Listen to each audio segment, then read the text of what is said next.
Nobody expected a simple video upload to shake the hypercar world. But that is exactly what happened when Mat Armstrong released the footage that everyone was talking about. For months, car enthusiasts around the world have been following every step of his ambitious Bugatti rebuild project. What started as another challenging restoration had slowly transformed into one of the most discussed automotive stories on YouTube. Millions of viewers watched as Mat took on a task that many believed was far beyond the reach of an independent builder working outside the support of a major manufacturer. Every update attracted massive attention, and every new discovery sparked heated debates across social media. But then came the moment that changed everything. In a regular workshop, using determination, research, and practical skills, Mat successfully carried out a procedure that many viewers believed could only be performed inside Bugatti's highly controlled facilities. The achievement immediately reignited conversations about manufacturer control, independent repairs, and whether automotive companies sometimes exaggerate the difficulty of certain procedures. Yet, what happened next was even more surprising. Just days after Mat's accomplishment became one of the hottest topics in the automotive community, Bugatti Rimac CEO Mat Rimac appeared in a factory tour invitation video. On the surface, the video looked completely harmless. It featured impressive factory footage, advanced engineering, and an open invitation for enthusiasts to visit and see the production process for themselves. Under normal circumstances, the video might have passed unnoticed among the countless promotional clips companies release every year. However, these were not normal circumstances. The timing immediately caught the attention of viewers who have been closely following Mat Armstrong's journey. Almost instantly, comments began appearing across forums, social media platforms, and YouTube discussions. Many people wondered if this was merely a coincidence or something much bigger. Was the CEO simply promoting transparency and enthusiasm for automotive engineering, or was there another message hidden beneath the polished presentation? The speculation spread rapidly. Some viewers believe the invitation represented an indirect response to the growing controversy surrounding Mat's project. Others argued that the company was attempting to show openness after facing criticism from enthusiasts who supported the right to repair movement. Regardless of which theory people believed, one fact was impossible to ignore. The conversation was no longer focused solely on the rebuild itself. It had evolved into a larger story involving corporate reputation, public perception, and the relationship between manufacturers and independent builders.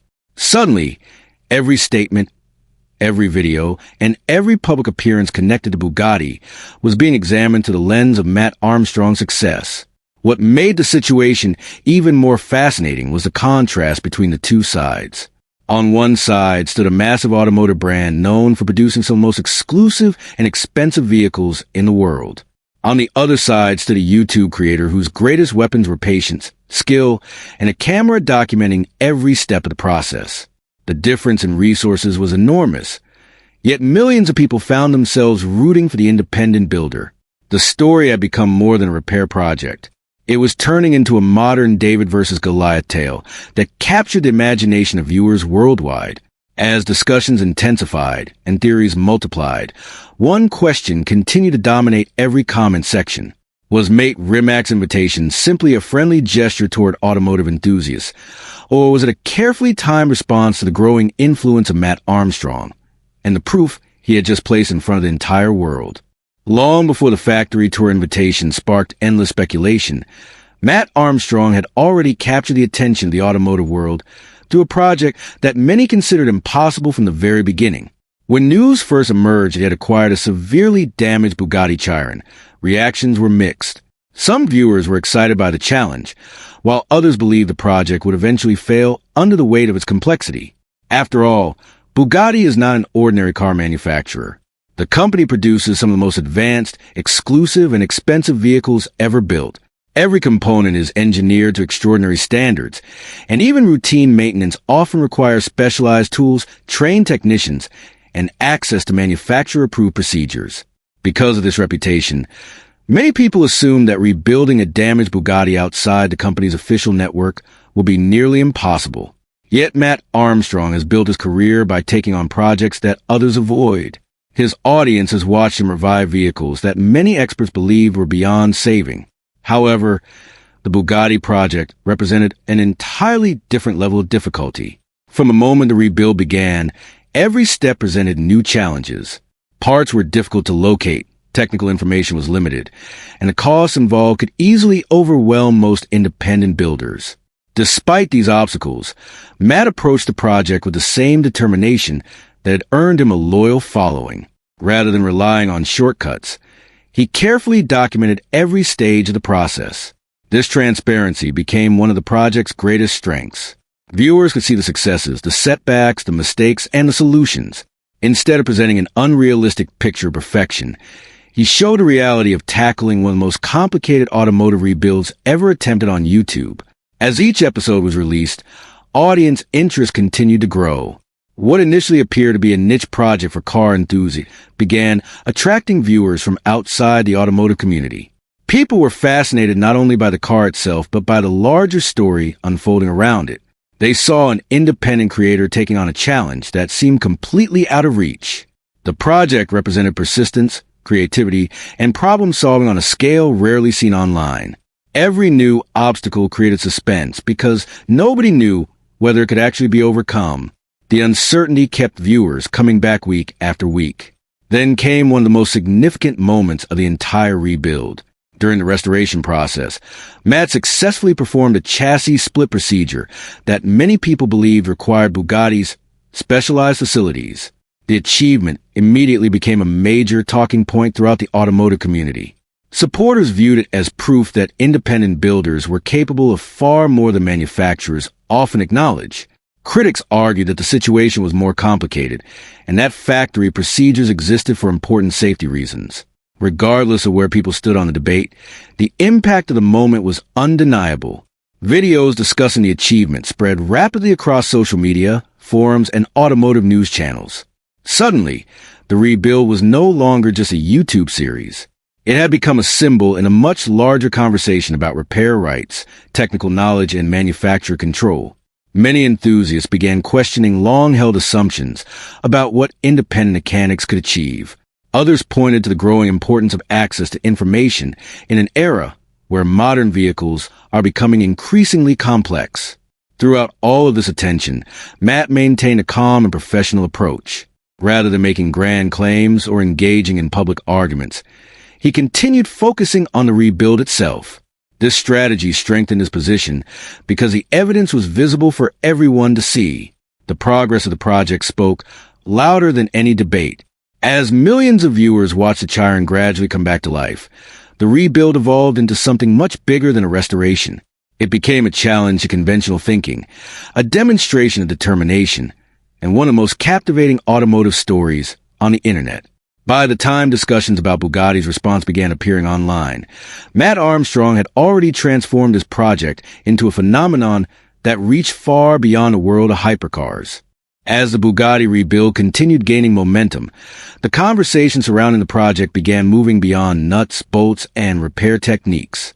What had started as a remarkable restoration story was now becoming part of a much larger debate that affected the entire automotive industry. At the center of this growing discussion were questions about access, knowledge, and control. For years, many vehicle manufacturers have argued that certain repairs should only be performed by authorized technicians using approved facilities and official procedures. Companies often explain that these restrictions exist to protect safety, maintain quality standards, and ensure that vehicles continue operating as intended. Supporters of this approach believe that modern cars have become so advanced and technologically complex that improper repairs could create serious risks. On the other side of the debate are independent mechanics, restoration experts, and right-to-repair advocates who argue that vehicle owners should have greater freedom to maintain and repair their own property. They believe manufacturers sometimes use complexity and exclusivity to maintain control over parts, service networks, and repair information. Into this ongoing discussion stepped Mat Armstrong's Bugatti project, which quickly became one of the most visible examples of what determined independent builders could accomplish. As more people watched the rebuild unfold, many began comparing Matt's achievements with statements and perceptions that had existed within the industry for years. The successful completion of highly complex procedures led some enthusiasts to question whether certain restrictions were always necessary. Social media platforms became filled with debates. Some users praised manufacturers for protecting standards, while others argued that independent expertise deserved greater recognition. Automotive forums exploded with discussions about technical capabilities, repair rights, and the future relationship between manufacturers and skill builders working outside official networks. The situation became even more significant because Bugatti occupies a unique position within the automotive world. The company is associated with engineering excellence, exclusivity, and some of the most advanced road cars ever created. When discussions involve a brand with such prestige, public attention naturally increases. Every development connected to the rebuild received enormous scrutiny. Videos were analyzed frame by frame. Statements were debated endlessly. Comment sections filled with thousands of opinions from enthusiasts around the world. What made the situation particularly challenging from a public relations perspective was that the story followed a narrative people instinctively understand. Audiences often enjoy watching an underdog succeed against overwhelming odds. It is a theme that appears throughout history, sports, business, and entertainment. In this case, many viewers saw Mat Armstrong as the independent creator taking on a challenge that seemed reserved for one of the world's most powerful automotive brands. Whether that interpretation was entirely fair or not, it became the dominant narrative online. Every successful milestone strengthened the perception that determination and practical knowledge could overcome barriers that many believed were impossible to cross. As a result, conversations about the rebuild started influencing how people viewed Bugatti itself. Critics questioned certain industry practices. Supporters defended the company's focus on safety and quality. The debate extended far beyond the Chiron sitting in Mat's workshop. It became a discussion about the future of automotive ownership in an age where vehicles are increasingly dependent on specialized technology. For many viewers, the rebuild symbolized independence and innovation. For others, it highlighted the importance of manufacturer expertise and engineering standards. Yet regardless of which side people supported, one reality became impossible to ignore. The project had captured the public imagination in a way few automotive stories ever manage. Millions of people were following each update, waiting to see what obstacle would appear next and whether it could be overcome. As the pressure of public attention continued growing, every move connected to Bugatti attracted increased scrutiny. Then, just as discussions surrounding the rebuild reached new heights, a seemingly ordinary factory tour invitation appeared online. Under different circumstances, it might have been dismissed as routine corporate content. Instead, because of everything that had happened beforehand, viewers immediately began searching for deeper meaning behind the timing, setting the stage for the next dramatic chapter in this unfolding story. The moment Rimac factory tour invitation appeared online, the automotive community reacted far differently than anyone might have expected. Under normal circumstances, a video inviting enthusiasts to visit a manufacturing facility would generate modest interest before quickly disappearing into the endless stream of automotive content published every day. Yet this video arrived at a time when emotions were already running high. Millions of viewers were closely following Mat Armstrong's Bugatti rebuild, and discussions about independent repairs, manufacturer control, and technical capability were dominating online conversations. Because of this context, many people viewed the invitation through a completely different lens.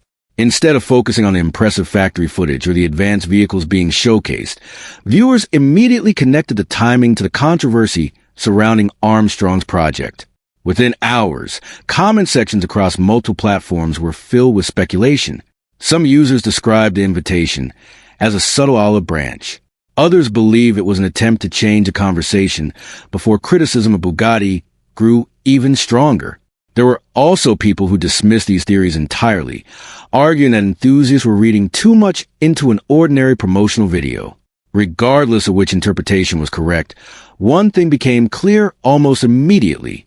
The discussion was no longer about the factory tour itself. The real story had become what people believed the invitation represented. This shift highlighted a challenge that many large companies face in the digital age. Once a public narrative gains momentum, audiences often interpret every action through that narrative. Even routine announcements can take on new meanings depending on what has happened beforehand. In Bugatti's case, the company was facing an audience that had become deeply invested in Mat Armstrong's journey. Viewers were not merely watching a rebuild. They were following a story filled with setbacks, breakthroughs, uncertainty, and determination. Every obstacle overcome by Armstrong strengthened the emotional connection between him and his audience. As a result, many people began evaluating Bugatti's actions in relation to that story, whether the company intended it or not. The factory tour invitation became a perfect example. Supporters of Armstrong pointed to the timing and argued that it could not be ignored. They noted that the invitation appeared shortly after one of the most significant moments in the rebuild. To them, the sequence of events seemed too convenient to be dismissed as coincidence. Others suggested that Bugatti was attempting to demonstrate openness and transparency by inviting enthusiasts to see the engineering process firsthand. They believed the company wanted to show that it appreciated automotive passion and innovation, regardless of where that passion originated. Meanwhile, critics of these theories argue that corporate promotional content is often planned weeks or even months in advance, making it difficult to assume direct connections between separate events. This disagreement only fueled further discussion. YouTube creators, automotive journalists, and social media commentators all began sharing their own interpretations. Some analyzed individual phrases from the video. Others focused on body language, timing, or previous public statements. The invitation evolved into a mystery that everyone wanted to solve. What made the situation especially fascinating was that no official explanation existed to settle the debate. Without a definitive answer, audiences filled the information gap with theories, assumptions, and speculation. Every new comment seemed to create another question rather than provide clarity. Meanwhile, Mat Armstrong continued working on the rebuild itself. While thousands of people argued